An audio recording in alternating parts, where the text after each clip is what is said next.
जो कि और हमारे अररिया और सीमांचल के लिए कुछ विचार हो, कोई अच्छा संदेश हो, तो आपकी क्या राय है सर? नहीं, मेरी राय क्या हो सकती है, मसला ये है कि इस मुल्क में और इस इलाके में और सीमांचल में दो तरह की सियासत चल रही है। एक सियासत वो है जो आवाम का वोट ले और अपनी ज़ात को फ़ायदा पहुंचाए, आवाम का वोट ले सरकार बनाए, आवाम का वोट ले और मंत्री बन जाए, तो ऐसे लोगों को के लोग स्वार्थी कहलाते हैं।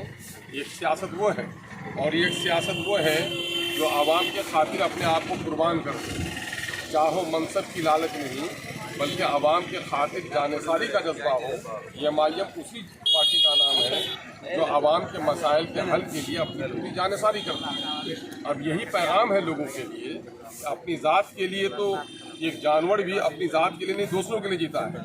वो इंसान क्या इंसान है जो इंसानी समाज के ताल्लुक से नहीं बल्कि अपने ज़ात के ताल्लुक से फ़ायदे के बारे में सोचता है। तो इसलिए एमआईएम एक साले क़यादत का नाम है। क्या सर 2024 में एमआईएम बिहार में पूरा लोकसभा सीट लड़ेंगे 40? पूरा तो नहीं लड़ेंगे हम लोग, लेकिन हाँ एक अच्छी खासी तादाद में लड़ेंगे, क्योंकि इस वक्त पार्टी मुख्तलिफ अजला में अपनी तंजीमी साख को कायम कर रही है। उसी एतबार से उम्मीदवारों को देखेगी और अपने तंजीमी ढांचे की बुनियाद पर फैसला करेगी। अररिया तो सर कंफर्म होगा, बहुत सारे जगहों पर है। आप जैसे जाले नौजवान, यहाँ की आवाम, यहाँ में कौम की खिदमत करने वाले लोगों का जज्बा उभरा, आपने अच्छा कोई कैंडिडेट दिया, यकीनन है यहाँ हमारी तंजीमी साख मजबूत हो रही है, हम यहाँ भी लड़ेंगे। वैसे सीमांचल के बेशतर हिस्सों में लड़ने का फैसला तो पार्टी ने किया ही है। सीमांचल सर आज़ादी के बाद से एक बहुत बड़ा समस्या से जूझ रहा है, जो नदी कटाने, क्या उससे निजात मिल सकता है आने वाले कल में? आज़ादी के इन 75 सालों में हमारे बुजुर्गों ने वोट देकर सरकार बनाई और सरकार गिराई, ये दोनों काम किए। कुछ लोगों ने सीमांचल का नारा दिया, लेकिन सीमांचल के हकीकी मसाइल का हल उस वक्त तक नहीं हो सकता जब सीमांचल के लिए दफ़ा 371 के तहत स्पेशल जोन इसको करार न दिया जाए। एमआईएम शुरू दिन से इसी बात की लड़ाई लड़ रही है कि आज़ादी के वक्त इस इलाके की हालत बेहतर थी।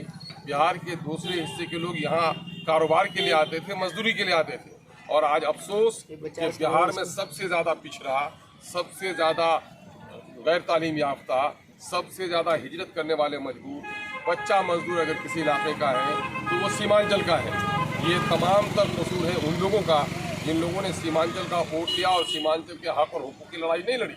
ये पहला वाक़या है कि एमआईएम उठी है तो सीमांचल के हुकूक के साथ पूरे बिहार के महरूम और मजलूम तबकात की आवाज़ बन रही है। आपको मालूम होगा यही सिटी में रमज़ानुल मुबारक के मौके से एक नौजवान को शहरी के वक्त एसएसबी के नौजवानों ने मार डाला, पीट कर मार डाला, और यहाँ पर सरकार के वजीर रहने के बावजूद भी और कई सरकारी पार्टी के एमएलए रहने के बावजूद भी कोई उसकी खबरगिरी नहीं कर रहा है। उसकी लड़ाई अगर कोई लड़ रहा है आज तो एमआईएम लड़ रही है। सर हम लोग तो बुनियादी मसाइल की लड़ाई लड़ रहे हैं। सर एजुकेशन का भी कुछ बात है, तो जैसे कि कुछ लोग जो सीटेट निकाले थे उन्होंने बीपीएससी में सुपर टेक देने का बात हुआ, तो उसमें जो बिहार के स्टूडेंट थे खास उनके लिए बात था, लेकिन अभी नीतीश कुमार ने कुछ ऐसे फैसले लिए हैं जिसके कारण बिहार में आकर के पूरे भारत के लोग भर सकते हैं और बिहार के लोग लगातार क्या पलायन करते रहेंगे। खुदा ने आज तक उस कौम की हालत नहीं बदली, न हो जिसको ख्याल आप अपनी हालत के बदलने का। आपके इल्म में होना चाहिए कि एमआईएम ने ही आवाज़ उठाई है कि 10 लाख नौकरी देने का फैसला आपने किया है तो बिहारियों से वादा किया है। इन बिहारियों को पहले 10 लाख नौकरी दे दीजिए और बच्चों को प्राइमरी एजुकेशन में जो वहाँ के मुकामी हालात को जाने, जो मुकामी ज़बान को जाने, ऐसे ही टीचर सही तौर पर पढ़ा सकते हैं। इसलिए एमआईएम ने इसी मामले को लेकर कल किशनगंज में बड़ा धरना रखा था, और मुझे शिकवा करना पड़ रहा है कि सीमांचल के पिछड़ेपन में हमारी पिछड़ी ज़हनियत का भी बड़ा दखल है कि और इलाके में अगर आप गया में, जहानाबाद में, दूसरे हलके में इस किस्म के इशू को लेकर बात करें तो नौजवानों की एक बड़ी भीड़ जमा हो जाती है। लेकिन यहाँ सीटेट और बीटेट करने वाले नौजवान, जिसके लिए हम लोग कल पानी में भीगते हुए धरना दिया, उसमें से बहुत कलील तादाद उनकी आ पाई। इसके माने यहाँ है कि लोग अपने हुकूक के लिए नहीं लड़ रहे हैं। एमआईएम इसी बात के लिए फिक्रमंद है कि जब तक अपने हकूक के लिए नहीं लड़ोगे, न तमन्नाओं से तकदीर बदलेगी, न मातम करने से तुम्हारी मुसीबत टलेगी।